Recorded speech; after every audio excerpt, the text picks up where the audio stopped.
बचपन में जिन भूतों की कहानियां तो हम सब ने सुन रखी हैं। बच्चे थे तो उन फर्जी जिन भूतों से डरते थे। तब हमें नहीं पता था कि बड़े होने के बाद एक ऐसा जिन होगा जो हम सबको तब भी डराएगा। जी हाँ, वो है महंगाई का जिन। पाकिस्तान में महंगाई का जिन दिन ब दिन बढ़ता जा रहा है, देवहोकल होता जा रहा है और हम गरीब उसके नीचे पिसते जा रहे हैं और उसके बोझ को उठाए जा रहे हैं। आखिर ऐसी क्या वजह है कि महंगाई का ये जिन किसी के काबू में नहीं आ रहा है और आवाम इसका बोझ रोज़ रोज़ उठाकर थक के चूर हो चुकी है? क्या वजह है कि महंगाई इतनी बढ़ चुकी है, इतनी बढ़ती जा रही है जो किसी के काबू में नहीं आ रही है? कहीं इसकी ये वजह तो नहीं है कि डॉलर जब जब आलमी मंडी में बढ़ता है, जब जब डॉलर के प्राइस बढ़ते हैं, इसके साथ हम देखते हैं एशिया खुर्दोनोश, ख़ास तौर पर पेट्रोल के प्राइस भी बढ़ जाते हैं। तो हुकूमत डॉलर की रोकथाम के लिए इसके प्राइस को ऊपर ले जाने से क्यों नहीं रोकती? क्यों हुकूमतें नाकाम हो जाती हैं डॉलर की प्राइस को नीचे ले जाने में? ये जानेंगे आज मेरे साथ दानिश जफर MMC न्यूज़ पर।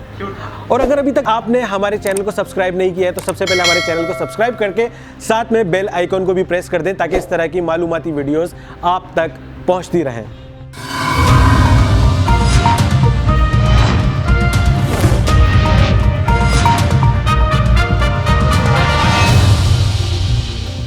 डॉलर, आखिर क्यों डॉलर किसी भी मुल्क की मईशत को कंट्रोल करता है?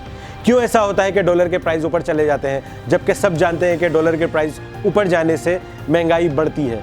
आखिर क्यों हुकूमत नाकाम रह जाती है डॉलर को कंट्रोल करने में?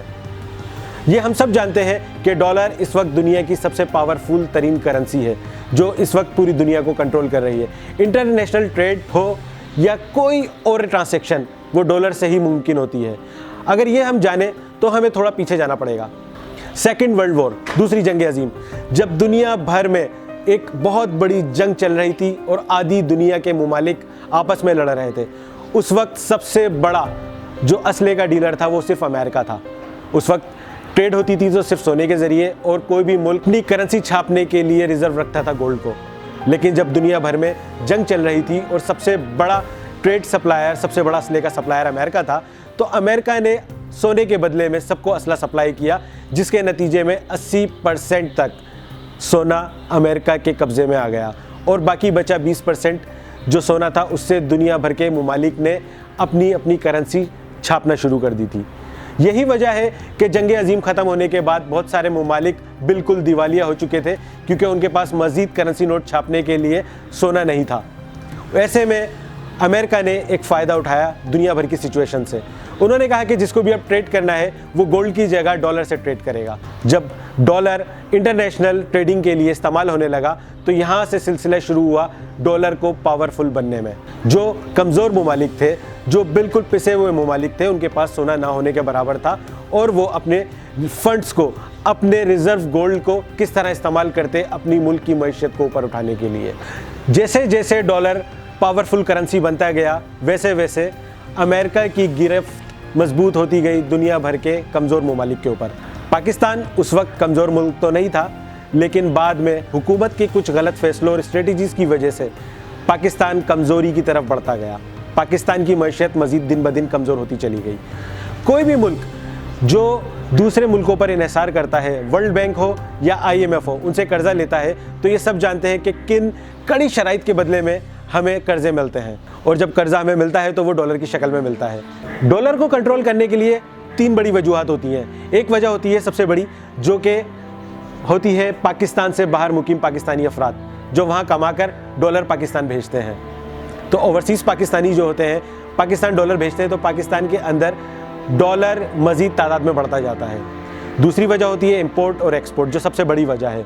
जैसे ही किसी मुल्क की इंपोर्ट एक्सपोर्ट से ज़्यादा होती है तो मुल्क से डॉलर बाहर जाना शुरू हो जाते हैं। लेकिन हमारा जो सबसे बड़ा अलमिया है वो ये है कि हमारी एक्सपोर्ट दिन ब दिन कम होती जा रही है और हमारी इंपोर्ट बढ़ती जा रही है।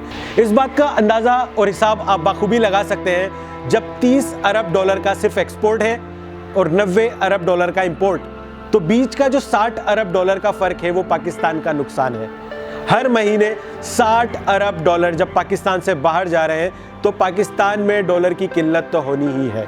इसके अलावा जो तीसरी वजह होती है वो होती है गैर मुल्की सरमायाकारी।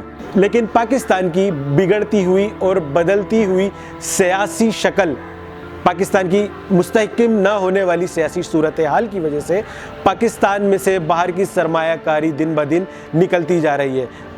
गैर मुल्की कंपनियां पाकिस्तान से अपना जब सरमाया निकालती हैं तो उसकी वजह से भी डॉलर महंगा होना शुरू हो जाता है और उसका डायरेक्ट असर हमारी रोज़मर्रा की अशिया पर पड़ता है। जब कोई गैर मुल्की कंपनी पाकिस्तान में सरमायाकारी करती है तो वो डॉलर की शक्ल में करती है। जब कोई गैर मुल्की कंपनी पाकिस्तान में आकर अपना प्लांट लगाती है, यहाँ के मकामी लोगों को रोज़गार मिलता है, तो वो डॉलर की शक्ल में पैसा पाकिस्तान लेकर आते हैं। लेकिन पाकिस्तान से एक्सपोर्ट कम होता जा रहा है, इंपोर्ट बढ़ता जा रहा है, गैर मुल्की कंपनी अपना सरमाया निकाल कर वापस लेके जा रही हैं। तो ऐसे में ये बात जाहिर है कि मुल्क में डॉलर की कमी होनी है और ये बात आप अच्छी तरह से जानते हैं। जब किसी चीज़ की सप्लाई कम होती है तो उसकी डिमांड बढ़ जाती है। यही वजह है कि जब डॉलर की सप्लाई कम होना शुरू हो जाती है, डॉलर की किल्लत होना शुरू होती है, तो मुल्क के अंदर उसकी डिमांड बढ़ जाती है और उसका नतीजा निकलता है डॉलर का महंगा होना। तो यही वजह है जिसकी वजह से मुल्क में डॉलर का प्राइस रोज़ बरोज़ बढ़ता जा रहा है और महंगाई का जिन बेकाबू होता जा रहा है।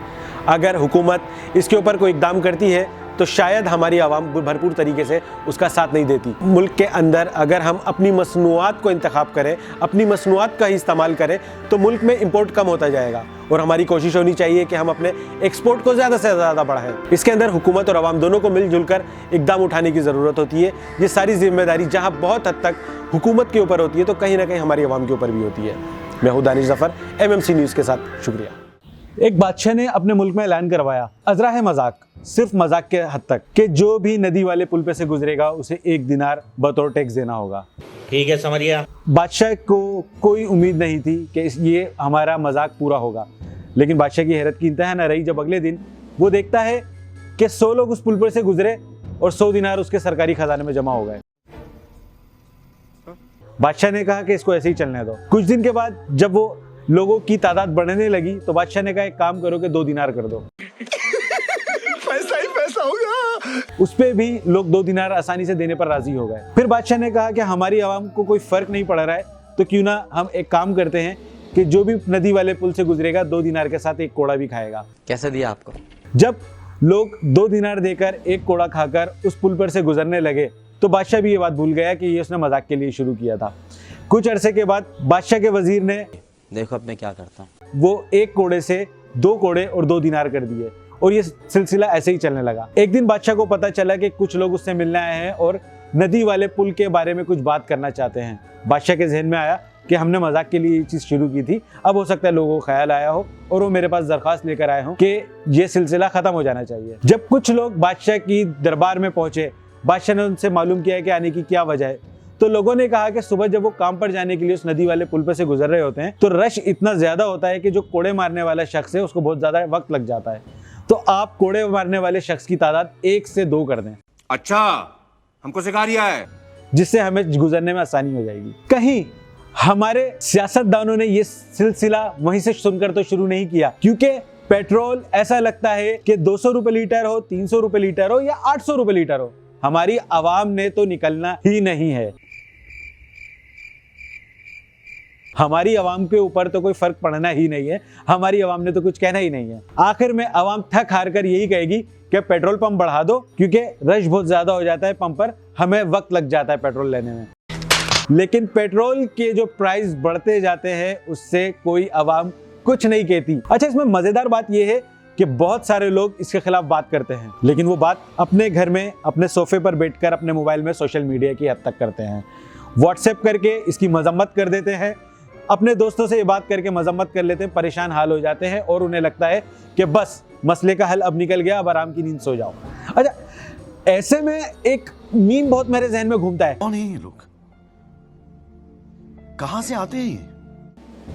क्यों अपने ऊपर होने वाले जुल्म के खिलाफ कोई आवाज नहीं निकालता? क्यों ऐसा होता है कि चाहे कोई भी जुल्म कर दिया जाए, कोई भी महंगाई के ऊपर या कोई भी लोड शेडिंग के ऊपर या किसी भी किस्म का आवाम के ऊपर बोझ डाल दिया जाए, हम एक नई चीज सीख चुके हैं, वो ये है कि सोशल मीडिया ग्रुप्स के अंदर हम उसकी मजम्मत करके हम समझते हैं कि हमने अपना काम पूरा कर लिया। और एक मैसेज तो आप सबने ही देखा होगा कि इस मैसेज को इतना फॉरवर्ड करो कि आला हुक्काम तक पहुंच जाए। सच, अगर आला हुक्काम तक हमारे वो मैसेज पहुंचेंगे तो उनके ऊपर तो बिजली गिर पड़ेगी और वो पेट्रोल के प्राइस कम कर देंगे। बहुत अच्छी सोच है। क्या सोच है रे तेरी? अच्छा, अभी भी बहुत से लोगों को बहुत ज्यादा परेशानी होगी अगर हम कहें कि हमारा चैनल सब्सक्राइब कर दो, साथ में बेल आइकन को भी दबा दो, हमारी हौसला अफजाई हो जाती है। अबे साले। लेकिन नहीं, हमारी आवाम ने सिर्फ वीडियो देखनी है। भाई हौसला अफजाई कर दो, बेल आइकन को दबा दो, सब्सक्राइब कर दो।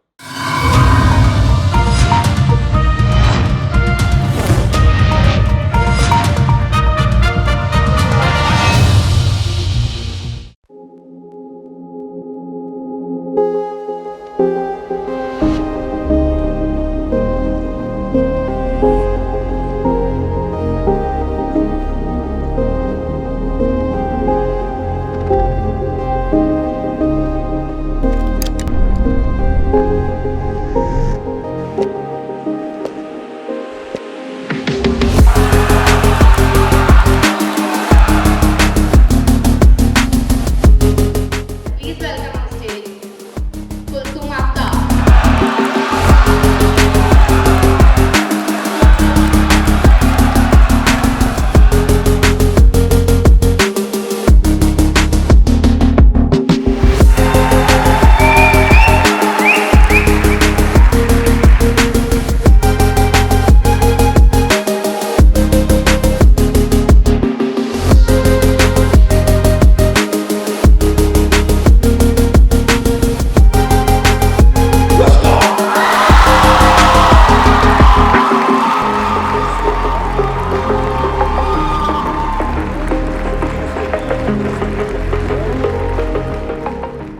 जनवरी 2023 बल्दियाती इंतखाबात की तारीख। आज हम अवाब से पूछेंगे कि वो किसको अपने इस बल्दियाती इंतखाबात में किस उम्मीदवार को जिताने जा रहे हैं। मैं हूं MMC न्यूज़ के साथ दानिश जफर और आइए अवाम से उनकी राय जानते हैं। अस्सलाम वालेकुम। बल्दियाती इंतखाबात में भी आप किसको वोट देना चाहिए? पीपी को। वजह? तो डेवलपमेंट के काम करवा रही है। डेवलपमेंट के काम करवा रही है आपके इलाके में? जी। हमें भी कराची का वो इलाका बता दें। मेरा तो आउट ऑफ कराची है, तो इसलिए वहाँ से बिलोंग करें, उधर उसने काफ़ी डेवलपमेंट के काम करवाएं, इसलिए हम तो अपने लोकल जो काम करवा रहा है उसी को सपोर्ट करेंगे। मतलब कराची के बाहर जो है पीपल्स पार्टी वाले काम करवाते हैं। बहुत शुक्रिया। अस्सलाम वालेकुम। आप बल्दियाती इंतखाबात में किस पार्टी को वोट देंगे? पीटीआई को। उसकी वजह? बस पीटीआई में इमरान खान को तो ज़्यादा पसंद करते हैं हम लोग। अच्छा, मतलब आप जाती तौर पर इमरान खान को पसंद करते हैं, इसलिए आप PTI को वोट देंगे। हालांकि और तो जमातें सब अब मिल गई हैं एक साथ, वो तो जाहिर है हम नहीं कर सकते। बहुत शुक्रिया। अस्सलाम वालेकुम।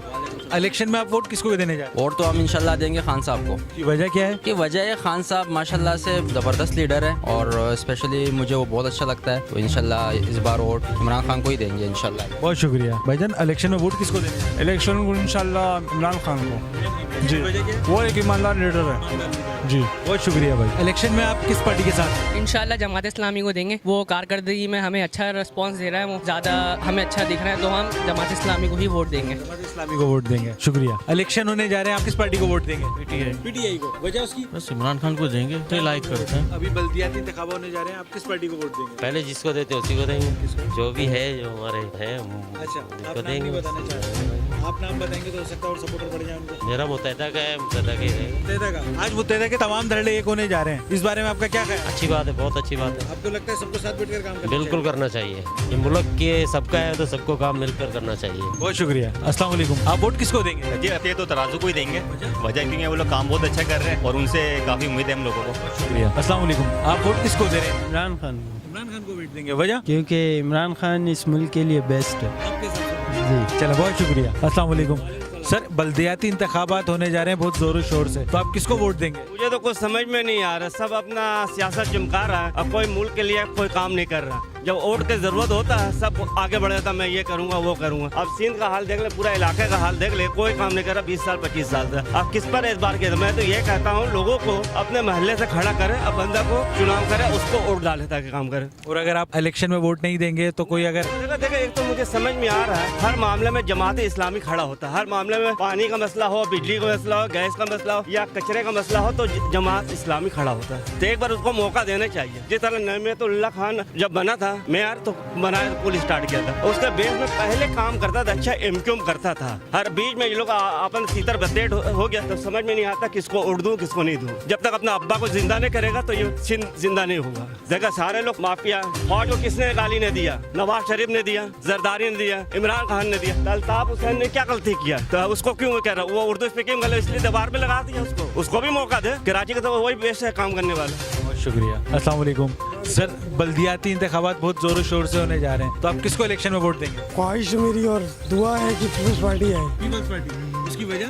वो लोग डिलीवर करते हैं। सिंध हुकूमत में पिछले 13 सालों से पीपल्स पार्टी, ये इससे थोड़ा ज्यादा अरसा हो गया, और आप अभी भी चाहते हैं कि मजीद जो इंतखाबात हो उसमें पीपल्स पार्टी? इंशाल्लाह। बहुत शुक्रिया। अस्सलाम वालेकुम। अब बल्दियाती इंतखाबात होने जा रहे हैं, आपको क्या लगता है आप किस पार्टी को वोट देंगे? जिसको हमेशा देते हैं MKM पाकिस्तान।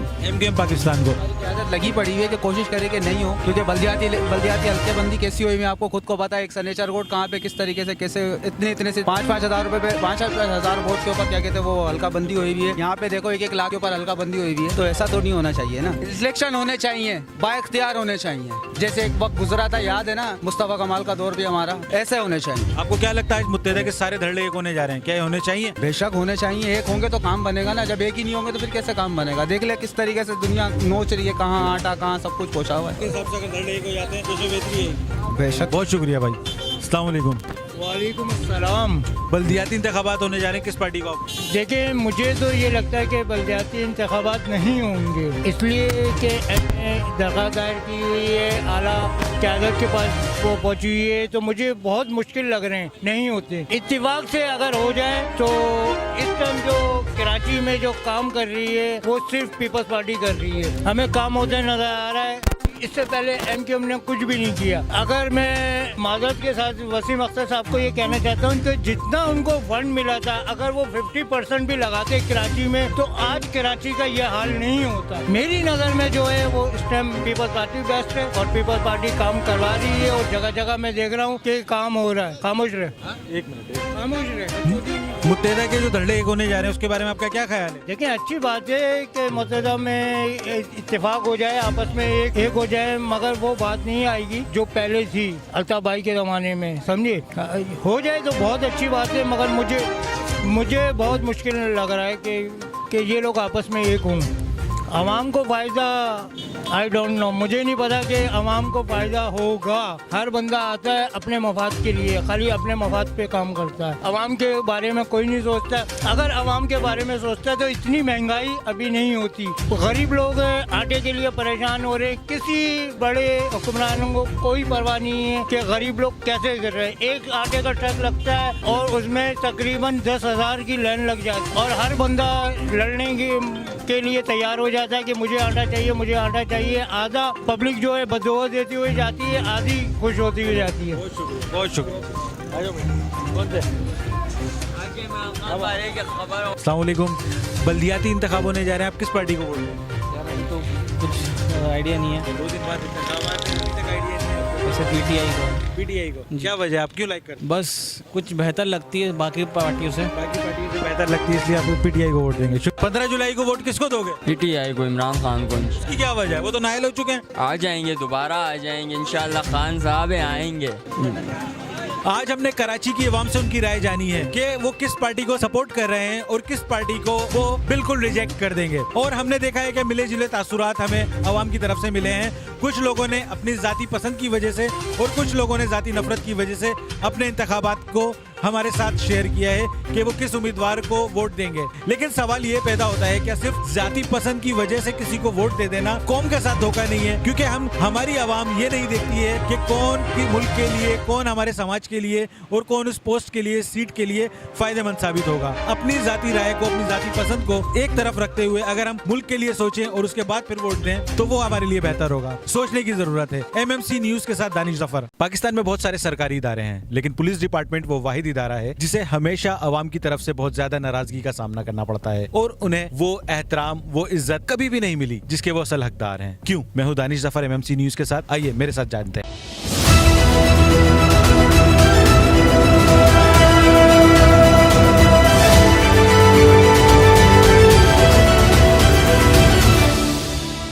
पुलिस डिपार्टमेंट के बारे में अगर हमें जानना है तो थोड़ा पीछे से जाना पड़ेगा। ये बात है उस वक्त की जब बरे सगीर पाको हिंद में ब्रिटिश गवर्नमेंट को एक ऐसे कानून की जरूरत थी जिसके तहत वो पूरी पावर अपने हाथ में रखते हुए अवाम के खिलाफ इस्तेमाल कर सके किसी एक फोर्स को, तहरीके आजादी के खिलाफ वो इस्तेमाल कर सके किसी ऐसी फोर्स को जिससे वो तहरीक आजादी की दबा सके। तो 1861 में पुलिस कानून एक्ट के नाम पर एक कानून पास किया गया जिसके अंदर उन्होंने सारी पावर अपने हाथ में रखी थी और उससे पुलिस वालों को उन्होंने ये छूट दे रखी थी कि अवाम को को जिस तरह चाहो जैसे चाहो अपनी मर्जी से दबा सकते हो। लेकिन असल जो पावर थी वो पावर थी उस वक्त की गवर्नमेंट के हाथ में। क़यामत पाकिस्तान के बाद जब हमारे सियासतदानों ने इस पावर की और इस कानून की अहमियत देखी तो क़यामत पाकिस्तान से लेकर आज तक इस कानून के अंदर जरा भी रद्दोबदल नहीं किया गया। और जब इसके अंदर जरा भी रद्दोबदल नहीं किया गया तो आज 2023 तक वही कानून हम आवाम के ऊपर थोपा गया है। क्यों? पुलिस को देखकर हमें तहफ्फुज़ से ज्यादा लुट जाने का खतरा पेश आता है। क्यों? किसी नाके पर पुलिस की गाड़ी देखकर हमें लगता है कि हम गए या फिर रास्ता बदल लेते हैं। ये ऐसा सिर्फ इसलिए होता है क्योंकि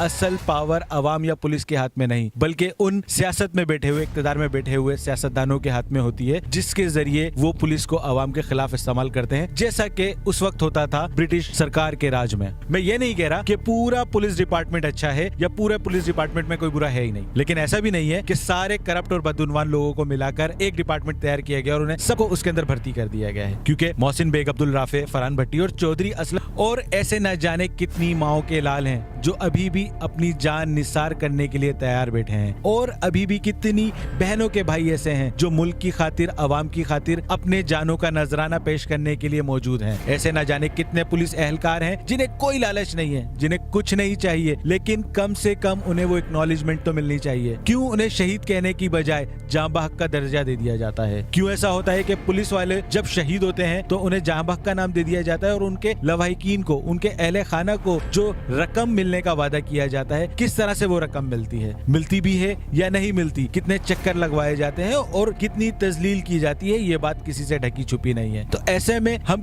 किस तरह से ये कह सकते हैं कि पुलिस वाले सही काम नहीं करते? वो तो बहुत कम रकम के अंदर, बहुत कम तनख्वाहों के अंदर बहुत अच्छा काम कर रहे होते हैं, सिर्फ सियासी दबाव का शिकार होते हैं। अगर हम देखें कि ना उनके लिए कोई अच्छा अलग से अस्पताल है तो ना ही उनके बच्चों के लिए कोई अच्छा तालीमी इदारा अलग से है, जिस तरह से दीगर सियासी इदारों के लिए होते हैं, उनके स्टाफ के लिए, उनके बच्चों को जो फैसिलिटीज होती हैं, पुलिस वालों को वो फैसिलिटीज हरगिज नहीं मुहैया होती। एक चीज हम हमेशा कहते हैं कि जब हम थाने में जाते हैं तो FIR कटवाने के लिए बहुत ज्यादा मसाइल का सामना करना पड़ता है। तो क्या कभी हमने सोचा है कि जो पुलिस डिपार्टमेंट में बैठे हुए लोग होते हैं उन्हें किन मसाइल का सामना करना पड़ता है? क्योंकि 12 घंटे के लिए एक थाने को जो मोबाइल मुहैया की गई है उसके अंदर डीजल एक लिमिट के हिसाब से डाला जाता है। अगर किसी मुजरिम को अदालत तक ले जाना होता है तो एक पुलिस एहलकार अपनी जेब से किराया लगा कर जाता है, उसके लिए कुछ अलग से उन्हें कुछ अलाउंस नहीं मिलता है। तो ये सब कुछ जो है पुलिस वाले इस चीज का शिकार हैं, इस दबाव का शिकार हैं और इस सरकारी और एक सियासी दबाव के अंदर रहते हुए वो काम करते हैं।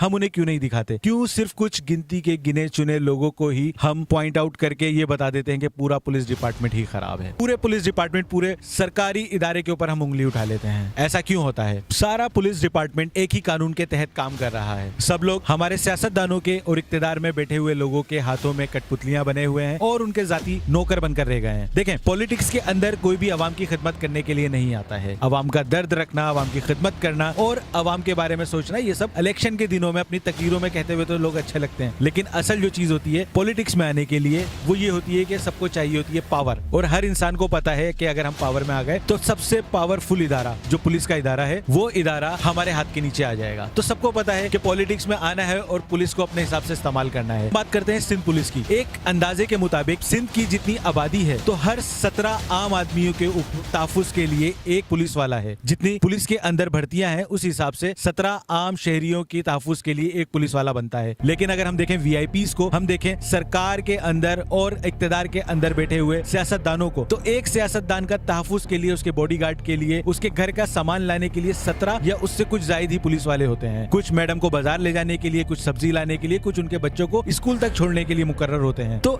ये सब कुछ जब तक चलता रहेगा तो पुलिस के अंदर बेहतरी तो आ ही नहीं सकती। हम देखते हैं कि जैसे ही इलेक्शन के बाद कोई दूसरी पार्टी इक्तिदार के अंदर आती है तो सबसे पहले आला पुलिस अफसरान के तबादले होते हैं। मनमाने पुलिस अफसरान उनकी पसंदीदा पोस्ट पर बैठ जाते हैं और फिर सिलसिला वहीं से शुरू होता है जो पिछली हुकूमत में हुआ था। यानी कि पिछली हुकूमत में लोगों को गिरफ्तार करना और नई हुकूमत में आने वाले लोगों को सलाम करना। अब एक अच्छा पढ़ा लिखा पुलिस ऑफिसर बड़ा बेवकूफ समझता है अपने आप को जब वो देखता है कि कल तक जो इक्तदार में बैठे हुए लोग थे आज हमने उन्हीं को गिरफ्तार करना है, और कल तक जिनके खिलाफ जो है FIR थी, जिनके खिलाफ मुकदमे चल रहे थे, आज वही इक्तदार में है और आज हमने उन्हीं को तहफ्फुज़ फराहम करना है, तो कोई भी अपने आप को बेवकूफ समझने लगता है। लेकिन ये सब कुछ तब तक चलता रहेगा जब तक इस ए के अंदर कुछ रद्दोबदल नहीं किया जाएगा। जब तक ये कानून ऐसे ही चलता रहेगा अवाम के खिलाफ, तो अवाम तो पिसती ही रहेगी। हम अवाम तो हमेशा पिसते ही आ रहे हैं, कभी बिजली की लोड शेडिंग तो कभी गैस की लोड शेडिंग, कभी महंगाई का भूत तो कभी ट्रैफिक के मसाइल हैं कि हल होकर ही नहीं दे रहे हैं। जब हमारे सियासतदान, हमारे इक़्तिदार में बैठे हुए हुक्मरान अपनी कुर्सी, अपना इक़्तिदार, अपना नाम बचाने के लिए किसी भी कानून में कभी भी अपनी मर्जी का रद्दोबदल कर ही लेते हैं, तो फिर इस कानून में रद्दोबदल क्यों नहीं किया जाता? क्यों हमारे पुलिस डिपार्टमेंट को एक आजाद डिपार्टमेंट बनाकर क्यों नहीं काम करने दिया जाता? क्यों ऐसा होता है कि स्ट्रीट क्राइम में मुलव्विस लोगों को आसानी से छूट मिल जाती है? क्यों ऐसा होता है कि लोग छोड़ दिए जाते हैं, सरकारी लोग छोड़ दिए जाते हैं और पॉलिटिकल लोग भी छोड़ दिए जाते हैं, चाहे उनके खिलाफ कितना ही बड़ा मुकदमा क्यों ना चल रहा हो? जरूरत है तो इस बात की कि हमारी पुलिस को आजादाना तौर पर काम करने दिया जाए। जरूरत है तो इस बात की कि उनके ऊपर कोई भी सियासी या गैर सियासी दबाव ना डाला जाए। जब तक इस तरह का कानून पास नहीं होगा हम आवाम पिसते हैं और पिसते ही रहेंगे। MMC न्यूज के साथ मैं हूं दानिश जफर, शुक्रिया।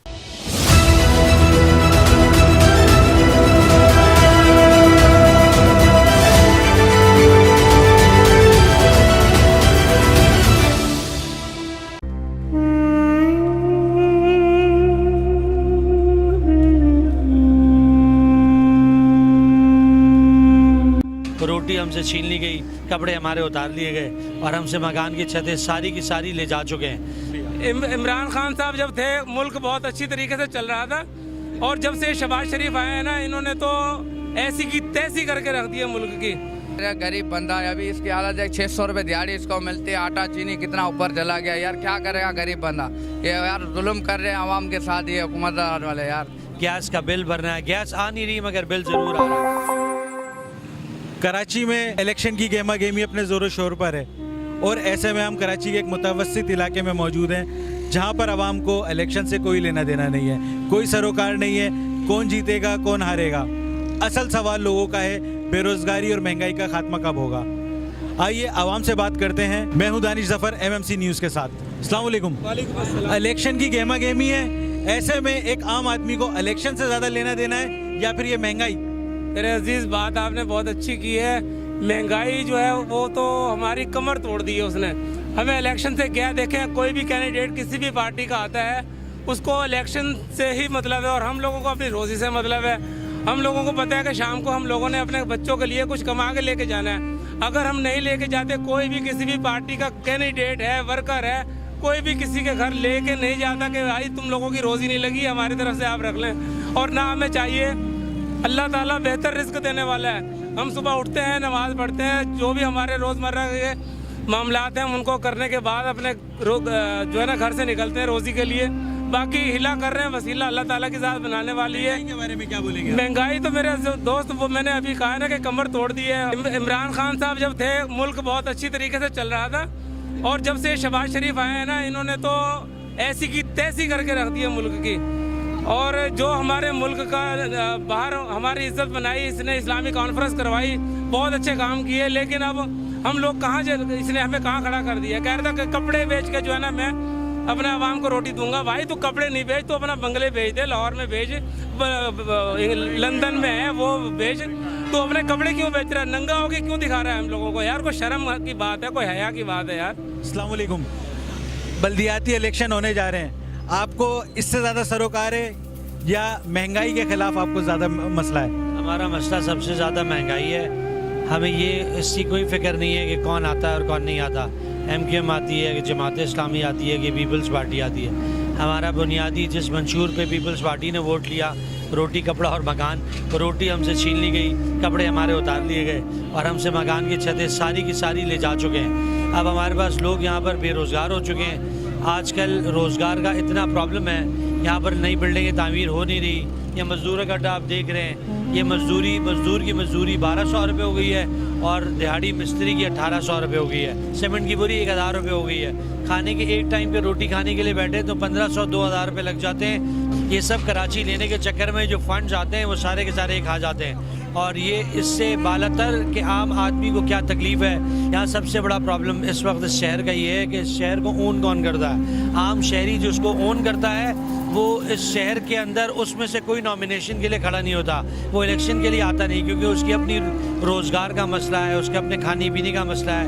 वो उसको पूरा करेगा कि इलेक्शंस लड़के उस जगह पर जाकर अपनी बात को हाईलाइट करेगा। ये हमें महंगाई की वजह से गुलाब का रेट हमारा इतना महंगा हो गया है, गाड़ियों के किराए महंगे हो गए हैं, आटा इतना महंगा हो गया है, कुछ भी समझ में नहीं आ रहा है कि इंसान करे तो करे क्या। अभी पेट्रोल के गाड़ियों के किराए इतने महंगे हो गए, यहाँ पे लाके गुलाब हमें बेचना बहुत मुश्किल हो गया है। पाकिस्तान की तारीख की सबसे ज़्यादा महंगाई इस वक्त रिकॉर्ड की जा रही है। बेरोजगारी की शरह रोज़ बरोज़ बढ़ती जा रही है। आटा आवाम की पहुंच से दूर है, पेट्रोल आवाम की पहुंच से दूर है। बदतरीन मौशी हालात का इस वक्त सामना है और ऐसे में हमारे इक़्तिदार में बैठे हुए, ऐवानों में बैठे हुए जो सियासतदान और हुक्मरान हैं, उन्हें अपनी अय्याशियों की आज भी पड़ी हुई है। आम आदमी को कुछ लेना देना नहीं है कि इलेक्शन कौन जीतेगा। आम आदमी को कुछ लेना देना नहीं है कि पंजाब असम्बली तहलील होगी या नहीं, या किसके हक में वोट जाएंगे। आम आदमी को चाहिए तो सिर्फ रोटी, उसको चाहिए तो सिर्फ रोज़गार। बेबसी का और नाउमीदी का ये आलम है कि 10,000 रुपए के मोबाइल के पीछे आज किसी को भी जान से मार दिया जाता है। अवाम जाए तो कहाँ जाए। शायद हुक्मरान इस इंतजार में है कि यही अवाम सड़कों पर निकल आए या उनके घरों तक पहुंच जाए और उन्हें गिरबान से पकड़कर उनके घरों से निकाल कर उनसे अपना हक मांगे। इस पर मजबूर मत किया जाए। मैं हूं दानिश जफर, MMC न्यूज़ के साथ। बचपन में जिन भूतों की कहानियां तो हम सब ने सुन रखी हैं। बच्चे थे तो उन फर्जी जिन भूतों से डरते थे। तब हमें नहीं पता था कि बड़े होने के बाद एक ऐसा जिन होगा जो हम सबको तब भी डराएगा। जी हाँ, वो है महंगाई का जिन। पाकिस्तान में महंगाई का जिन दिन ब दिन बढ़ता जा रहा है, देहोइकल होता जा रहा है और हम गरीब उसके नीचे पिसते जा रहे हैं और उसके बोझ को उठाए जा रहे हैं। आखिर ऐसी क्या वजह है कि महंगाई का ये जिन किसी के काबू में नहीं आ रहा है और आवाम इसका बोझ रोज़ रोज़ उठाकर थक के चूर हो चुकी है? क्या वजह है कि महंगाई इतनी बढ़ चुकी है, इतनी बढ़ती जा रही है जो किसी के काबू में नहीं आ रही है? कहीं इसकी ये वजह तो नहीं है कि डॉलर जब जब आलमी मंडी में बढ़ता है, जब जब डॉलर के प्राइस बढ़ते हैं, इसके साथ हम देखते हैं एशिया खुर्दोनोश, ख़ास तौर पर पेट्रोल के प्राइस भी बढ़ जाते हैं। तो हुकूमत डॉलर की रोकथाम के लिए इसके प्राइस को ऊपर ले जाने से क्यों नहीं रोकती? क्यों हुकूमतें नाकाम हो जाती हैं डॉलर की प्राइस को नीचे ले जाने में? ये जानेंगे आज मेरे साथ दानिश जफर, MMC न्यूज़ पर। और अगर अभी तक आपने हमारे चैनल को सब्सक्राइब नहीं किया है तो सबसे पहले हमारे चैनल को सब्सक्राइब करके साथ में बेल आइकॉन को भी प्रेस कर दें ताकि इस तरह की मालूमाती वीडियोस आप तक पहुंचती रहें।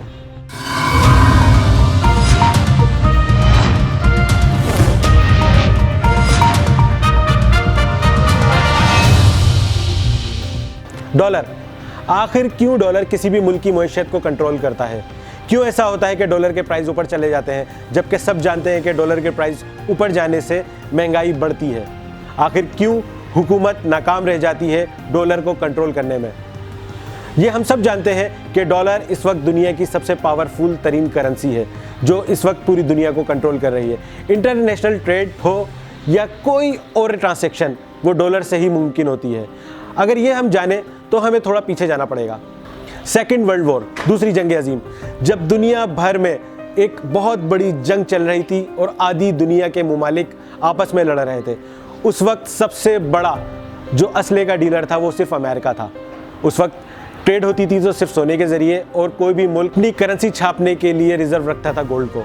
लेकिन जब दुनिया भर में जंग चल रही थी और सबसे बड़ा ट्रेड सप्लायर, सबसे बड़ा असले का सप्लायर अमेरिका था, तो अमेरिका ने सोने के बदले में सबको असला सप्लाई किया, जिसके नतीजे में 80% तक सोना अमेरिका के कब्ज़े में आ गया और बाकी बचा 20% जो सोना था उससे दुनिया भर के मुमालिक ने अपनी अपनी करेंसी छापना शुरू कर दी थी।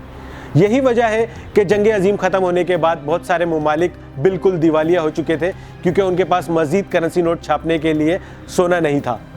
ऐसे में अमेरिका ने एक फ़ायदा उठाया दुनिया भर की सिचुएशन से। उन्होंने कहा कि जिसको भी अब ट्रेड करना है वो गोल्ड की जगह डॉलर से ट्रेड करेगा। जब डॉलर इंटरनेशनल ट्रेडिंग के लिए इस्तेमाल होने लगा तो यहाँ से सिलसिला शुरू हुआ डॉलर को पावरफुल बनने में। जो कमज़ोर मुमालिक थे, जो बिल्कुल पिसे हुए मुमालिक थे, उनके पास सोना ना होने के बराबर था और वो अपने फंड्स को, अपने रिज़र्व गोल्ड को किस तरह इस्तेमाल करते अपनी मुल्क की मईशत को ऊपर उठाने के लिए। जैसे जैसे डॉलर पावरफुल करेंसी बनता गया वैसे वैसे अमेरिका की गिरफ्त मजबूत होती गई दुनिया भर के कमज़ोर मुमालिक के ऊपर। पाकिस्तान उस वक्त कमज़ोर मुल्क तो नहीं था, लेकिन बाद में हुकूमत के कुछ गलत फैसलों और स्ट्रेटजीज़ की वजह से पाकिस्तान कमज़ोरी की तरफ बढ़ता गया। पाकिस्तान की मैशियत मज़ीद दिन ब दिन कमज़ोर होती चली गई। कोई भी मुल्क जो दूसरे मुल्कों पर इन्हिसार करता है, वर्ल्ड बैंक हो या IMF हो, उनसे कर्जा लेता है, तो ये सब जानते हैं कि किन कड़ी शराइत के बदले में हमें कर्जे मिलते हैं, और जब कर्जा हमें मिलता है तो वो डॉलर की शक्ल में मिलता है। डॉलर को कंट्रोल करने के लिए 3 बड़ी वजूहात होती हैं। एक वजह होती है सबसे बड़ी, जो कि होती है पाकिस्तान से बाहर मुकीम पाकिस्तानी अफराद जो वहाँ कमाकर डॉलर पाकिस्तान भेजते हैं। तो ओवरसीज़ पाकिस्तानी जो होते हैं, पाकिस्तान डॉलर भेजते हैं, तो पाकिस्तान के अंदर डॉलर मज़ीद तादाद में बढ़ता जाता है। दूसरी वजह होती है इंपोर्ट और एक्सपोर्ट, जो सबसे बड़ी वजह है। जैसे ही किसी मुल्क की इंपोर्ट एक्सपोर्ट से ज़्यादा होती है तो मुल्क से डॉलर बाहर जाना शुरू हो जाते हैं। लेकिन हमारा जो सबसे बड़ा अलमिया है वो ये है कि हमारी एक्सपोर्ट दिन ब दिन कम होती जा रही है और हमारी इंपोर्ट बढ़ती जा रही है। इस बात का अंदाज़ा और हिसाब आप बाखूबी लगा सकते हैं जब 30 अरब डॉलर का सिर्फ एक्सपोर्ट है और 90 अरब डॉलर का इंपोर्ट, तो बीच का जो 60 अरब डॉलर का फ़र्क है वो पाकिस्तान का नुकसान है। हर महीने 60 अरब डॉलर जब पाकिस्तान से बाहर जा रहे हैं तो पाकिस्तान में डॉलर की किल्लत तो होनी ही है। इसके अलावा जो तीसरी वजह होती है वो होती है गैर मुल्की सरमायाकारी। लेकिन पाकिस्तान की बिगड़ती हुई और बदलती हुई सियासी शक्ल, पाकिस्तान की मुस्तहकम ना होने वाली सियासी सूरत हाल की वजह से पाकिस्तान में से बाहर की सरमायाकारी दिन ब दिन निकलती जा रही है। गैर मुल्की कंपनियां पाकिस्तान से अपना जब सरमाया निकालती हैं तो उसकी वजह से भी डॉलर महंगा होना शुरू हो जाता है और उसका डायरेक्ट असर हमारी रोज़मर्रा की अशिया पर पड़ता है। जब कोई गैर मुल्की कंपनी पाकिस्तान में सरमायाकारी करती है तो वो डॉलर की शक्ल में करती है। जब कोई गैर मुल्की कंपनी पाकिस्तान में आकर अपना प्लांट लगाती है, यहाँ के मकामी लोगों को रोज़गार मिलता है, तो वो डॉलर की शक्ल में पैसा पाकिस्तान लेकर आते हैं। लेकिन पाकिस्तान से एक्सपोर्ट कम होता जा रहा है, इंपोर्ट बढ़ता जा रहा है, गैर मुल्की कंपनी अपना सरमाया निकाल कर वापस लेके जा रही हैं। तो ऐसे में ये बात ज़ाहिर है कि मुल्क में डॉलर की कमी होनी है, और ये बात आप अच्छी तरह से जानते हैं। जब किसी चीज़ की सप्लाई कम होती है तो उसकी डिमांड बढ़ जाती है। यही वजह है कि जब डॉलर की सप्लाई कम होना शुरू हो जाती है, डॉलर की किल्लत होना शुरू होती है, तो मुल्क के अंदर उसकी डिमांड बढ़ जाती है और उसका नतीजा निकलता है डॉलर का महंगा होना। तो यही वजह है जिसकी वजह से मुल्क में डॉलर का प्राइस रोज़ बरोज़ बढ़ता जा रहा है और महंगाई का जिन बेकाबू होता जा रहा है। अगर हुकूमत इसके ऊपर कोई इक़दाम करती है तो शायद हमारी आवाम भरपूर तरीके से उसका साथ नहीं देती। मुल्क के अंदर अगर हम अपनी मसनूआत को इंतखाब करें, अपनी मसनूआत का ही इस्तेमाल करें, तो मुल्क में इंपोर्ट कम होता जाएगा और हमारी कोशिश होनी चाहिए कि हम अपने एक्सपोर्ट को ज़्यादा से ज़्यादा बढ़ाएं। इसके अंदर हुकूमत और आवाम दोनों को मिलजुल कर इक़दाम उठाने की ज़रूरत होती है। ये सारी जिम्मेदारी जहाँ बहुत हद तक हुकूमत के ऊपर होती है तो कहीं ना कहीं हमारी आवाम के ऊपर भी होती है। मैं हूँ दानिश ज़फ़र, MMC न्यूज़ के साथ, शुक्रिया। एक बादशाह ने अपने मुल्क में ऐलान करवाया, अजरा है मजाक, सिर्फ मजाक के हद तक, कि जो भी नदी वाले पुल पे से गुजरेगा उसे 1 दिनार बतौर टैक्स देना होगा। ठीक है, समझ गया। बादशाह को कोई उम्मीद नहीं थी कि ये हमारा मजाक पूरा होगा, लेकिन बादशाह की हैरत की इंतहा न रही जब अगले दिन वो देखता है कि 100 लोग उस पुल पर से गुजरे और 100 दिनार उसके सरकारी खजाने में जमा हो गए। बादशाह ने कहा कि इसको ऐसे ही चलने दो। कुछ दिन के बाद जब वो लोगों की तादाद बढ़ने लगी तो बादशाह ने कहा एक काम करो कि 2 दिनार कर दो। पैसा ही पैसा होगा। उस पे भी लोग 2 दिनार आसानी से देने पर राजी हो गए। फिर बादशाह ने कहा कि हमारी आवाम को कोई फर्क नहीं पड़ रहा है, तो क्यों ना हम एक काम करते हैं कि जो भी नदी वाले पुल से गुजरेगा 2 दिनार के साथ 1 कोड़ा भी खाएगा। कैसे दिया आपको? जब लोग 2 दिनार देकर 1 कोड़ा खाकर उस पुल पर से गुजरने लगे तो बादशाह भी ये बात भूल गया कि ये उसने मजाक के लिए शुरू किया था। कुछ अरसे के बाद बादशाह के वजीर ने, देखो अब मैं क्या करता हूँ, वो 1 कोड़े से 2 कोड़े और 2 दिनार कर दिए और ये सिलसिला ऐसे ही चलने लगा। एक दिन बादशाह को पता चला कि कुछ लोग उससे मिलने आए हैं और नदी वाले पुल के बारे में कुछ बात करना चाहते हैं। बादशाह के जहन में आया कि हमने मजाक के लिए ये चीज़ शुरू की थी, अब हो सकता है लोगों को ख्याल आया हो और वो मेरे पास दरख्वास्त लेकर आए हों कि ये सिलसिला ख़त्म हो जाना चाहिए। जब कुछ लोग बादशाह की दरबार में पहुँचे, बादशाह ने उनसे मालूम किया कि आने की क्या वजह है। तो लोगों ने कहा कि सुबह जब वो काम पर जाने के लिए उस नदी वाले पुल पर से गुजर रहे होते हैं तो रश इतना ज़्यादा होता है कि जो कोड़े मारने वाला शख्स है उसको बहुत ज़्यादा वक्त लग जाता है, तो आप कोड़े मारने वाले शख्स की तादाद 1 से 2 कर दें। अच्छा, हमको सिखा रिया है, जिससे हमें गुजरने में आसानी हो जाएगी। कहीं हमारे सियासतदानों ने ये सिलसिला वहीं से सुनकर तो शुरू नहीं किया, क्योंकि पेट्रोल ऐसा लगता है कि 200 रुपये लीटर हो, 300 रुपये लीटर हो या 800 रुपये लीटर हो, हमारी आवाम ने तो निकलना ही नहीं है। हमारी आवाम के ऊपर तो कोई फर्क पड़ना ही नहीं है, हमारी आवाम ने तो कुछ कहना ही नहीं है। आखिर में आवाम थक हार कर यही कहेगी कि पेट्रोल पंप बढ़ा दो, क्योंकि रश बहुत ज्यादा हो जाता है पंप पर, हमें वक्त लग जाता है पेट्रोल लेने में। लेकिन पेट्रोल के जो प्राइस बढ़ते जाते हैं उससे कोई आवाम कुछ नहीं कहती। अच्छा, इसमें मजेदार बात यह है कि बहुत सारे लोग इसके खिलाफ बात करते हैं, लेकिन वो बात अपने घर में अपने सोफे पर बैठकर अपने मोबाइल में सोशल मीडिया की हद तक करते हैं। व्हाट्सएप करके इसकी मजम्मत कर देते हैं, अपने दोस्तों से ये बात करके मजम्मत कर लेते हैं, परेशान हाल हो जाते हैं और उन्हें लगता है कि बस मसले का हल अब निकल गया, अब आराम की नींद सो जाओ। अच्छा, ऐसे में एक मीम बहुत मेरे जहन में घूमता है। कौन है ये लोग, कहां से आते हैं? क्यों अपने ऊपर होने वाले जुल्म के खिलाफ कोई आवाज नहीं निकालता? क्यों ऐसा होता है कि चाहे कोई भी जुल्म कर दिया जाए, कोई भी महंगाई के ऊपर या कोई भी लोड शेडिंग के ऊपर या किसी भी किस्म का आवाम के ऊपर बोझ डाल दिया जाए, हम एक नई चीज सीख चुके हैं, वो ये है कि सोशल मीडिया ग्रुप्स के अंदर हम उसकी मजम्मत करके हम समझते हैं कि हमने अपना काम पूरा कर लिया। और एक मैसेज तो आप सबने ही देखा होगा कि इस मैसेज को इतना फॉरवर्ड करो कि आला हुक्काम तक पहुंच जाए। सच, अगर आला हुक्काम तक हमारे वो मैसेज पहुंचेंगे तो उनके ऊपर तो बिजली गिर पड़ेगी और वो पेट्रोल के प्राइस कम कर देंगे। बहुत अच्छी सोच है। क्या सोच है रे तेरी? अच्छा, अभी भी बहुत से लोगों को बहुत ज्यादा परेशानी होगी अगर हम कहें कि हमारा चैनल सब्सक्राइब कर दो, साथ में बेल आइकन को भी दबा दो, हमारी हौसला अफजाई हो जाती है। अबे साले, लेकिन नहीं, हमारी आवाम ने सिर्फ वीडियो देखनी है। भाई हौसला अफजाई कर दो, बेल आइकन को दबा दो, सब्सक्राइब कर दो।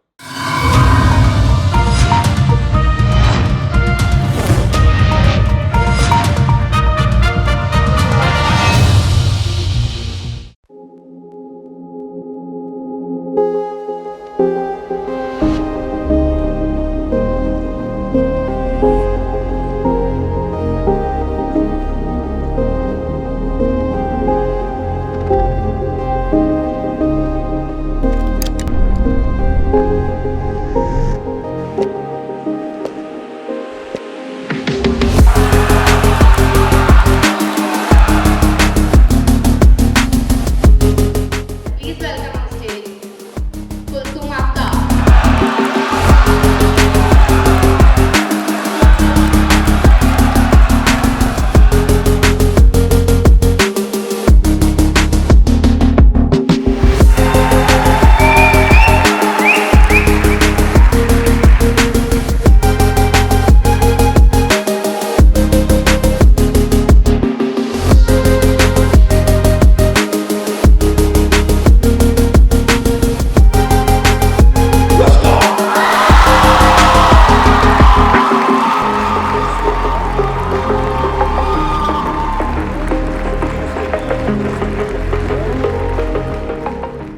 जनवरी 2023 बल्दियाती इंतखाबात की तारीख। आज हम अब आपसे पूछेंगे कि वो किसको अपने इस बल्दियाती इंतखाबात में किस उम्मीदवार को जिताने जा रहे हैं। मैं हूं एमएमसी न्यूज़ के साथ दानिश जफर और आइए आवाम से उनकी राय जानते हैं। अस्सलाम वालेकुम। बल्दियाती इंतखाबात में भी आप किसको वोट देना चाहिए? तो पीपी को। वजह? तो डेवलपमेंट के काम करवा रही है। डेवलपमेंट के काम करवा रही है आपके इलाके में? जी। हमें भी कराची का वो इलाका बता दें। मेरा तो आउट ऑफ कराची है, तो इसलिए वहाँ से बिलोंग करें, उधर उसने काफ़ी डेवलपमेंट के काम करवाएं, इसलिए हम तो अपने लोकल जो काम करवा रहा है उसी को सपोर्ट करेंगे। मतलब कराची के बाहर जो है पीपल्स पार्टी वाले काम करवाते हैं। बहुत शुक्रिया। अस्सलाम वालेकुम। आप बल्दियाती इंतखाबात में किस पार्टी को वोट देंगे? पीटीआई को। उसकी वजह? बस पीटीआई में इमरान खान को ज़्यादा पसंद करते हैं हम लोग। अच्छा, मतलब आप जाती तौर पर इमरान खान को पसंद करते हैं, इसलिए आप पीटीआई को वोट देंगे। हालांकि और तो जमातें सब अब मिल गई एक साथ, वो तो जाहिर है हम नहीं कर सकते। बहुत शुक्रिया। अस्सलाम वालेकुम। इलेक्शन में आप वोट किसको देने जा रहे हैं? वोट तो हम इंशाल्लाह देंगे खान साहब को। की वजह क्या है? कि वजह है खान साहब माशाल्लाह से ज़बरदस्त लीडर है और स्पेशली मुझे वो बहुत अच्छा लगता है, तो इंशाल्लाह इस बार वोट इमरान खान को ही देंगे इंशाल्लाह। बहुत शुक्रिया भाईजान। इलेक्शन में वोट किसको देंगे? इलेक्शन को इंशाल्लाह इमरान खान को। जी, वो एक ईमानदार लीडर है। जी, बहुत शुक्रिया भाई। इलेक्शन में आप किस पार्टी के साथ? इंशाल्लाह जमात इस्लामी को देंगे। वो कारकर्दगी में हमें अच्छा रिस्पांस दे रहा है, वो ज़्यादा हमें अच्छा दिख रहा है, तो हम जमात इस्लामी को ही वोट देंगे। जमात इस्लामी को वोट देंगे। शुक्रिया। इलेक्शन होने जा रहे हैं, आप किस पार्टी को वोट देंगे? पीटीआई को। वजह उसकी? बस इमरान खान को देंगे, तो लाइक करते हैं। अभी बल्दियाती इंतखाब होने जा रहे हैं, आप किस पार्टी को वोट देंगे? पहले जिसको देते उसी को देंगे, जो भी है जो हमारे है अच्छा, उनको आप नाम नहीं देंगे। बताना चाह रहे हैं? आप नाम बताएंगे तो हो सकता है और सपोर्टर बढ़ जाए उनको। मेरा मुतहदा का है, मुतहदा का ही रहेगा। मुत्तैदा का आज मुत्तैदा के तमाम धरने एक होने जा रहे हैं, इस बारे में आपका क्या ख्याल है? अच्छी बात है, बहुत अच्छी बात है। आपको लगता है सबको साथ बैठकर काम करना बिल्कुल करना चाहिए। ये मुल्क के सबका है तो सबको काम मिलकर करना चाहिए। बहुत शुक्रिया। अस्सलाम वालेकुम। आप वोट किसको देंगे? जी ये तो तराजू को ही देंगे, वजह क्योंकि वो लोग काम बहुत अच्छा कर रहे हैं और उनसे काफी उम्मीद है हम लोगों को। शुक्रिया। अस्सलाम वालेकुम। आप वोट किसको दे रहे हैं? इमरान खान। इमरान खान को वोट देंगे, वजह? क्योंकि इमरान खान इस मुल्क के लिए बेस्ट है। जी चलो, बहुत शुक्रिया। अस्सलाम वालेकुम। सर, बल्दियाती इंतखाबात होने जा रहे हैं बहुत जोरों शोर से, तो आप किसको वोट देंगे? मुझे तो कुछ समझ में नहीं आ रहा, सब अपना सियासत चमका रहा है, अब कोई मुल्क के लिए कोई काम नहीं कर रहा। जब वोट की जरूरत होता है सब आगे बढ़ जाता, मैं ये करूंगा वो करूंगा। अब सिंध का हाल देख ले, पूरा इलाके का हाल देख ले, कोई काम नहीं कर रहा 20 साल 25 साल से। अब किस पर इस बार के मैं तो ये कहता हूँ लोगों को अपने महल्ले से खड़ा करे, अब बंदा को चुनाव करे, उसको वोट डाले ताकि काम करे। और अगर आप इलेक्शन में वोट नहीं देंगे तो कोई अगर देखो एक तो मुझे समझ में आ रहा है, हर मामले में जमात इस्लामी खड़ा होता है। हर मामले में पानी का मसला हो, बिजली का मसला हो, गैस का मसला हो या कचरे का मसला हो तो जमात इस्लामी खड़ा होता है। तो एक बार उसको मौका देना चाहिए। जिस तरह नईमतुल्लाह खान जब बना था मेयर तो बनाया पुल स्टार्ट किया था, उसके बेस में पहले काम करता था, अच्छा एमक्यूएम करता था। हर बीच में ये लोग अपन सीतर बतेट हो गया तो समझ में नहीं आता किसको वोट दूं किसको नहीं दूं। जब तक अपना अब्बा को जिंदा नहीं करेगा तो ये सिंध जिंदा नहीं होगा। देखा सारे लोग माफिया। फौज को किसने गाली ने दिया? नवाज शरीफ ने दिया, जरदारी ने दिया, इमरान खान ने दिया। अल्ताफ हुसैन ने क्या गलती किया? तो उसको क्यों कह रहा? वो उर्दू स्पीकिंग गलत इसलिए दीवार पे लगा दिया उसको भी मौका दे। कराची का तो वही बेस है काम करने वाला। बहुत शुक्रिया। अस्सलाम वालेकुम। सर, बल्दियाती इंतखाबात बहुत जोरों शोर से होने जा रहे हैं, तो आप किसको इलेक्शन में वोट देंगे? ख्वाहिश मेरी और दुआ है कि पीपल्स पार्टी आए। पीपल्स पार्टी, उसकी वजह? वो लोग डिलीवर करते हैं। सिंध हुकूमत में पिछले 13 सालों से पीपल्स पार्टी, ये इससे थोड़ा ज्यादा अरसा हो गया, और आप अभी भी चाहते हैं कि मजीद जो इंतखाबात हो उसमें पीपल्स पार्टी? इंशाल्लाह। बहुत शुक्रिया। अस्सलाम वालेकुम। अब बल्दियाती इंतखाबात होने जा रहे हैं, आपको क्या लगता है आप किस पार्टी को वोट देंगे? जिसको हमेशा देते हैं, एमक्यूएम पाकिस्तान। एमक्यूएम पाकिस्तान को आदत लगी पड़ी है कि कोशिश करें कि नहीं हो, क्योंकि बल्दियाती हल्केबंदी कैसी हुई है आपको खुद को पता है। एक सिग्नेचर वोट कहाँ पे किस तरीके से कैसे इतने से 5-5 हज़ार रुपए पे 5-5 हज़ार वोट के ऊपर क्या कहते हैं वो हल्का बंदी हुई हुई है। यहाँ पे देखो 1-1 लाख के ऊपर हल्का बंदी हुई हुई है, तो ऐसा तो नहीं होना चाहिए ना। इलेक्शन होने चाहिए, बाइख्तियार होने चाहिए। जैसे एक वक्त गुजरा था, याद है ना, मुस्तफा कमाल का दौर भी हमारा, ऐसे होने चाहिए। आपको क्या लगता है आज मुत्तैदा के सारे धरने एक होने जा रहे हैं, क्या ये होने चाहिए? बेशक होने चाहिए, एक होंगे तो काम बनेगा ना। जब एक ही नहीं होंगे तो फिर कैसे काम बनेगा? देख ले किस तरीके से दुनिया नोच रही है, कहाँ आटा कहाँ सब कुछ पहुँचा हुआ है। बेशक। बहुत शुक्रिया भाई। अस्सलाम वालेकुम। वालेकुम अस्सलाम। बल्दियाती इंतखाबात होने जा रहे हैं, किस पार्टी को आप? देखिए मुझे तो ये लगता है कि बल्दियाती इंतखाबात नहीं होंगे, इसलिए कि दरख्वास्त दायर की हुई है, आला क़यादत के पास वो पहुँची हुई है, तो मुझे बहुत मुश्किल लग रहे हैं, नहीं होते। इत्तेफाक से अगर हो जाए तो इस टाइम जो कराची में जो काम कर रही है वो सिर्फ पीपल्स पार्टी कर रही है, हमें काम होते नजर आ रहा है। इससे पहले एमक्यूएम ने कुछ भी नहीं किया। अगर मैं माजरत के साथ वसीम अख्तर साहब को ये कहना चाहता हूँ कि जितना उनको फंड मिला था, अगर वो 50% भी लगाते कराची में तो आज कराची का ये हाल नहीं होता। मेरी नज़र में जो है वो इस टाइम पीपल्स पार्टी बेस्ट है और पीपल्स पार्टी काम करवा रही है और जगह जगह मैं देख रहा हूँ कि काम हो रहा है। खामोश रहे, एक मिनट, खामोश रहे। मुत्तैदा के जो धरने एक होने जा रहे हैं उसके बारे में आपका क्या ख्याल है? देखिए अच्छी बात है कि मुत्तैदा में इत्तेफाक हो जाए, आपस में एक हो जाए, मगर वो बात नहीं आएगी जो पहले थी अल्ताफ भाई के ज़माने में, समझे। हो जाए तो बहुत अच्छी बात है, मगर मुझे बहुत मुश्किल लग रहा है कि ये लोग आपस में एक हों। आवाम को फ़ायदा आई डोंट नो, मुझे नहीं पता कि आवाम को फ़ायदा होगा। हर बंदा आता है अपने मफाद के लिए, खाली अपने मफाद पे काम करता है, आवाम के बारे में कोई नहीं सोचता। अगर आवाम के बारे में सोचता है तो इतनी महंगाई अभी नहीं होती। गरीब लोग आटे के लिए परेशान हो रहे, किसी बड़े हुक्मरानों को कोई परवाह नहीं है कि गरीब लोग कैसे कर रहे हैं। एक आटे का ट्रक लगता है और उसमें तकरीबन 10,000 की लाइन लग जाती है और हर बंदा लड़ने के लिए तैयार हो जाता है कि मुझे आटा चाहिए, मुझे आटा चाहिए। आधा पब्लिक जो है बददुआ देती हुई जाती है, आधी खुश होती हुई जाती है। बहुत शुक्रिया। अस्सलाम वालेकुम। बल्दियाती इंतखाब होने जा रहे हैं, आप किस पार्टी को वोट देंगे? यार अभी तो कुछ आइडिया नहीं है। 2 दिन बाद इंतखाबात हैं, अभी तक आइडिया नहीं है।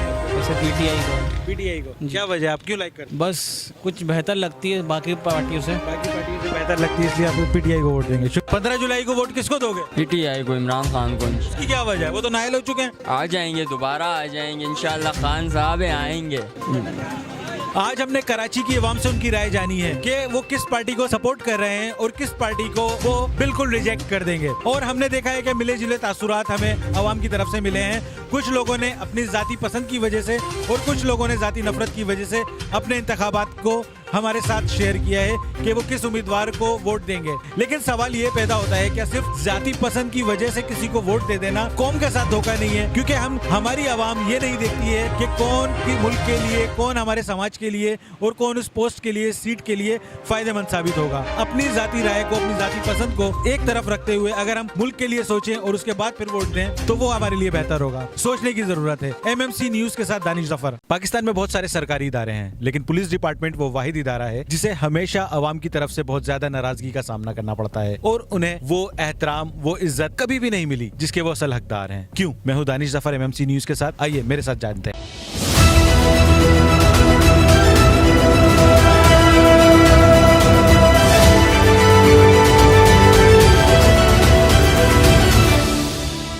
पुलिस डिपार्टमेंट के बारे में अगर हमें जानना है तो थोड़ा पीछे से जाना पड़ेगा। ये बात है उस वक्त की जब बड़े सगीर पाको हिंद में ब्रिटिश गवर्नमेंट को एक ऐसे कानून की जरूरत थी जिसके तहत वो पूरी पावर अपने हाथ में रखते हुए अवाम के खिलाफ इस्तेमाल कर सके किसी एक फोर्स को, तहरीके आजादी के खिलाफ वो इस्तेमाल कर सके किसी ऐसी फोर्स को जिससे वो तहरीक आजादी की दबा सके। तो 1861 में पुलिस कानून एक्ट के नाम पर एक कानून पास किया गया जिसके अंदर उन्होंने सारी पावर अपने हाथ में रखी थी और उससे पुलिस वालों को उन्होंने ये छूट दे रखी थी कि अवाम को जिस तरह चाहो, जैसे चाहो, अपनी मर्जी से दबा सकते हो। लेकिन असल जो पावर थी वो पावर थी उस वक्त की गवर्नमेंट के हाथ में। क़यामत पाकिस्तान के बाद जब हमारे सियासतदानों ने इस पावर की और इस कानून की अहमियत देखी तो क़यामत पाकिस्तान से लेकर आज तक इस कानून के अंदर जरा भी रद्दोबदल नहीं किया गया। और जब इसके अंदर जरा भी रद्दोबदल नहीं किया गया तो आज 2023 तक वही कानून हम अवाम के ऊपर थोपा गया है। क्यों? पुलिस को देखकर हमें तहफ्फुज़ से ज्यादा लुट जाने का खतरा पेश आता है। क्यों? किसी नाके पर पुलिस की गाड़ी देखकर हमें लगता है कि हम गए या फिर रास्ता बदल लेते हैं। ये ऐसा सिर्फ इसलिए होता है क्योंकि असल पावर अवाम या पुलिस के हाथ में नहीं बल्कि उन सियासत में बैठे हुए, इक़्तिदार में बैठे हुए सियासतदानों के हाथ में होती है जिसके जरिए वो पुलिस को अवाम के खिलाफ इस्तेमाल करते हैं, जैसा कि उस वक्त होता था ब्रिटिश सरकार के राज में। मैं ये नहीं कह रहा कि पूरा पुलिस डिपार्टमेंट अच्छा है या पूरे पुलिस डिपार्टमेंट में कोई बुरा है ही नहीं, लेकिन ऐसा भी नहीं है कि सारे करप्ट और बदउनवान लोगों को मिलाकर एक डिपार्टमेंट तैयार किया गया और उन्हें सबको उसके अंदर भर्ती कर दिया गया है। क्योंकि मोहसिन बेग, अब्दुल राफे, फरहान भट्टी और चौधरी असलम और ऐसे न जाने कितनी माओ के लाल हैं जो अभी भी अपनी जान निसार करने के लिए तैयार बैठे हैं और अभी भी कितनी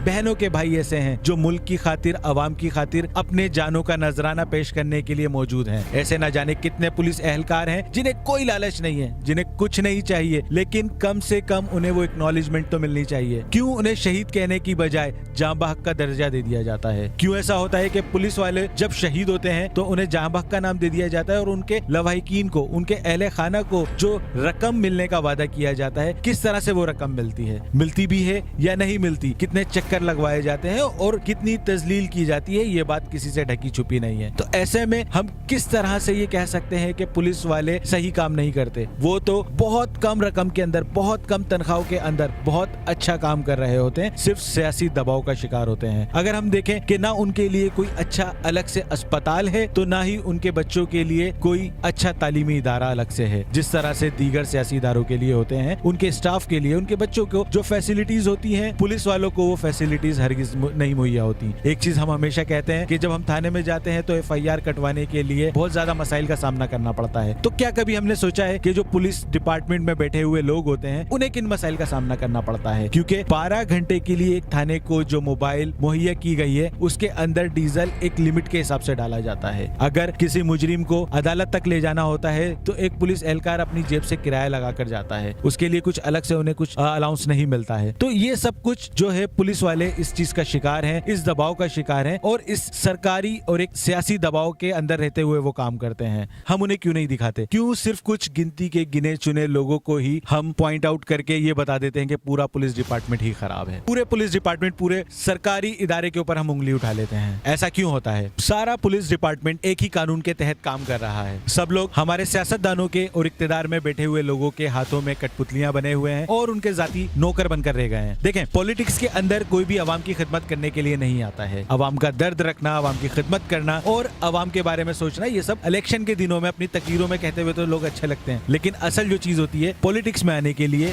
वो ये होती है कि सबको चाहिए होती है पावर। और हर इंसान को पता है कि अगर हम पावर में आ गए तो सबसे पावरफुल इदारा जो पुलिस का इदारा है वो इदारा हमारे हाथ के नीचे आ जाएगा। तो सबको पता है कि पॉलिटिक्स में आना है और पुलिस को अपने हिसाब से इस्तेमाल करना है। बात करते हैं सिंध पुलिस की। एक अंदाजे के मुताबिक सिंध की जितनी आबादी है तो हर 17 आम आदमियों के तहफ्फुज़ के लिए एक पुलिस वाला है। जितनी पुलिस के अंदर भर्तियां हैं उस हिसाब से 17 आम शहरियों की तहफ्फुज़ के लिए एक पुलिस वाला बनता है। लेकिन अगर हम देखें वीआईपीज़ को, हम देखें सरकार के अंदर और इक्तिदार के अंदर बैठे हुए सियासतदानों को, तो एक सियासतदान का तहफ्फुज़ के लिए, उसके बॉडीगार्ड के लिए, उसके घर का सामान लाने के लिए 17 या उससे कुछ ज्यादा ही पुलिस वाले होते हैं। कुछ मैडम को बाजार ले जाने के लिए, कुछ सब्जी लाने के लिए, कुछ उनके बच्चों को स्कूल तक छोड़ने के लिए मुकर्रर होते हैं। तो ये सब कुछ जब तक चलता रहेगा तो पुलिस के अंदर बेहतरी तो आ ही नहीं सकती। हम देखते हैं कि जैसे ही इलेक्शन के बाद कोई दूसरी पार्टी इक्तिदार के अंदर आती है तो सबसे पहले आला पुलिस अफसरान के तबादले होते हैं। मनमाने पुलिस अफसरान उनकी पसंदीदा पोस्ट पर बैठ जाते हैं और फिर सिलसिला वहीं से शुरू होता है जो पिछली हुकूमत में हुआ था। यानी कि पिछली हुकूमत में लोगों को गिरफ्तार करना और नई हुकूमत में आने वाले लोगों को सलाम करना। अब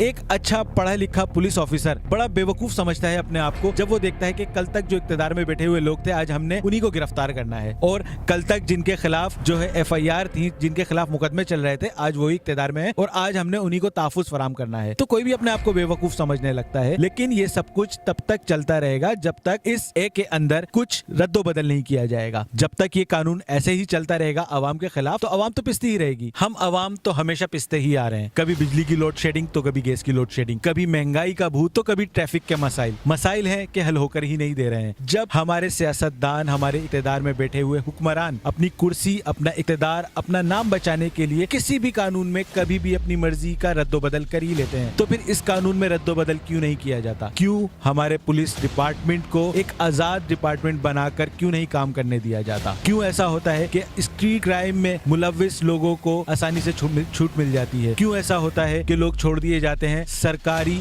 लोग छोड़ दिए जाते हैं और पॉलिटिकल लोग भी छोड़ दिए जाते हैं, चाहे उनके खिलाफ कितना ही बड़ा मुकदमा क्यों ना चल रहा हो? जरूरत है तो इस बात की कि हमारी पुलिस को आजादाना तौर पर काम करने दिया जाए। जरूरत है तो इस बात की कि उनके ऊपर कोई भी सियासी या गैर सियासी दबाव ना डाला जाए। जब तक इस तरह का कानून पास नहीं होगा हम आवाम पिसते हैं और पिसते ही रहेंगे। MMC न्यूज के साथ मैं हूं दानिश जफर, शुक्रिया।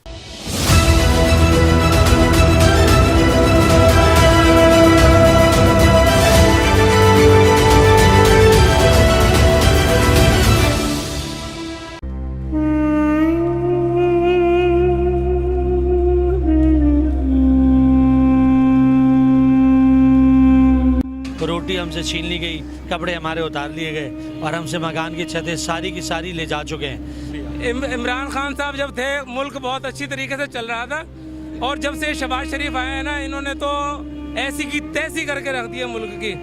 गरीब बंदा है, अभी इसकी हालत है 600 रुपये दिहाड़ी इसको मिलती है, आटा चीनी कितना ऊपर चला गया यार, क्या करेगा गरीब बंदा? ये यार जुल्म कर रहे हैं आवाम के साथ ये हुकूमतदार वाले यार। गैस का बिल भरना है, गैस आ नहीं रही मगर बिल जरूर आ रहा है।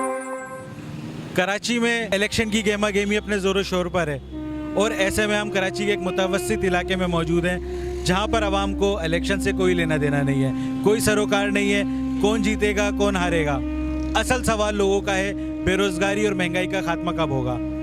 आइए आवाम से बात करते हैं। मैं हूं दानिश जफर, MMC न्यूज़ के साथ। अस्सलाम वालेकुम। इलेक्शन की गेमा गेमी है, ऐसे में एक आम आदमी को इलेक्शन से ज़्यादा लेना देना है या फिर ये महंगाई? मेरे अजीज, बात आपने बहुत अच्छी की है। महंगाई जो है वो तो हमारी कमर तोड़ दी है उसने। हमें इलेक्शन से क्या देखें, कोई भी कैंडिडेट किसी भी पार्टी का आता है उसको इलेक्शन से ही मतलब है और हम लोगों को अपनी रोजी से मतलब है। हम लोगों को पता है कि शाम को हम लोगों ने अपने बच्चों के लिए कुछ कमा के लेके जाना है। अगर हम नहीं लेके जाते, कोई भी किसी भी पार्टी का कैंडिडेट है, वर्कर है, कोई भी किसी के घर लेके नहीं जाता कि भाई तुम लोगों की रोजी नहीं लगी, हमारी तरफ से आप रख लें। और ना हमें चाहिए, अल्लाह ताला बेहतर रिस्क देने वाला है। हम सुबह उठते हैं, नमाज़ पढ़ते हैं, जो भी हमारे रोज़मर्रा के मामलात हैं उनको करने के बाद अपने जो है ना घर से निकलते हैं रोज़ी के लिए। बाकी हिला कर रहे हैं, वसीला अल्लाह ताला के साथ बनाने वाली है। के बारे में क्या बोलेंगे? महंगाई तो मेरे दोस्त वो मैंने अभी कहा ना कि कमर तोड़ दी है। इमरान खान साहब जब थे मुल्क बहुत अच्छी तरीके से चल रहा था, और जब से शहबाज शरीफ आए हैं ना, इन्होंने तो ऐसी की तैसी करके रख दी है मुल्क की। और जो हमारे मुल्क का बाहर हमारी इज्जत बनाई, इसने इस्लामी कॉन्फ्रेंस करवाई, बहुत अच्छे काम किए, लेकिन अब हम लोग कहाँ इसने हमें कहाँ खड़ा कर दिया। कह रहा था कि कपड़े बेच के जो है ना मैं अपने आवाम को रोटी दूंगा। भाई तू कपड़े नहीं बेच, तो अपना बंगले बेच दे, लाहौर में बेच, लंदन में है वो बेच, तो अपने कपड़े क्यों बेच रहा है? नंगा होके क्यों दिखा रहा है हम लोगों को? यार कोई शर्म की बात है, कोई हया की बात है यार। अस्सलाम वालेकुम। बल्दियाती इलेक्शन होने जा रहे हैं, आपको इससे ज़्यादा सरोकार है या महंगाई के खिलाफ आपको ज़्यादा मसला है? हमारा मसला सबसे ज़्यादा महंगाई है। हमें ये इसकी कोई फिक्र नहीं है कि कौन आता है और कौन नहीं आता। MQM आती है कि जमात इस्लामी आती है कि पीपल्स पार्टी आती है। हमारा बुनियादी जिस मंशूर पे पीपल्स पार्टी ने वोट लिया, रोटी कपड़ा और मकान, रोटी हमसे छीन ली गई, कपड़े हमारे उतार लिए गए और हमसे मकान की छतें सारी की सारी ले जा चुके हैं। अब हमारे पास लोग यहाँ पर बेरोज़गार हो चुके हैं। आजकल रोज़गार का इतना प्रॉब्लम है, यहाँ पर नई बिल्डिंगें तामीर हो नहीं रही। ये मज़दूर का अड्डा आप देख रहे हैं, ये मज़दूर की मज़दूरी 1200 रुपये हो गई है और दिहाड़ी मिस्त्री की 1800 रुपये हो गई है। सीमेंट की बोरी 1000 रुपये हो गई है। खाने के एक टाइम पे रोटी खाने के लिए बैठे तो 1500-2000 रुपये लग जाते हैं। ये सब कराची लेने के चक्कर में जो फंड्स आते हैं वो सारे के सारे खा जाते हैं। और ये इससे बालातर के आम आदमी को क्या तकलीफ़ है। यहाँ सबसे बड़ा प्रॉब्लम इस वक्त इस शहर का ये है कि इस शहर को ओन कौन करता है। आम शहरी जो उसको ओन करता है वो इस शहर के अंदर उसमें से कोई नॉमिनेशन के लिए खड़ा नहीं होता, वो इलेक्शन के लिए आता नहीं, क्योंकि उसकी अपनी रोज़गार का मसला है, उसके अपने खाने पीने का मसला है। वो उसको पूरा करेगा कि इलेक्शंस लड़के उस जगह पर जाकर अपनी बात को हाईलाइट करेगा।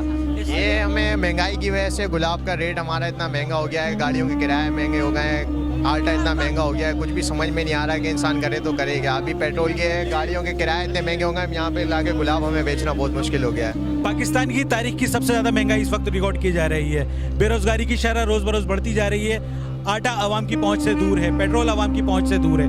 बदतरीन मौशी हालात का इस वक्त सामना है और ऐसे में हमारे इक़्तिदार में बैठे हुए, ऐवानों में बैठे हुए जो सियासतदान और हुक्मरान हैं, उन्हें अपनी अय्याशियों की आज भी पड़ी हुई है। आम आदमी को कुछ लेना देना नहीं है कि इलेक्शन कौन जीतेगा। आम आदमी को कुछ लेना देना नहीं है कि पंजाब असम्बली तहलील होगी या नहीं, या किसके हक में वोट जाएंगे। आम आदमी को चाहिए तो सिर्फ रोटी, उसको चाहिए तो सिर्फ रोज़गार। बेबसी का और नाउमीदी का ये आलम है कि 10,000 रुपए के मोबाइल के पीछे आज किसी को भी जान से मार दिया जाता है। अवाम जाए तो कहाँ जाए। शायद हुक्मरान इस इंतज़ार में है कि यही आवाम सड़कों पर निकल आए या उनके घरों तक पहुँच जाए और उन्हें गिरबान से पकड़कर उनके घरों से निकाल कर उनसे अपना हक मांगे। इस पर मजबूर मत किया जाए। मैं हूं दानिश जफर, MMC न्यूज़ के साथ।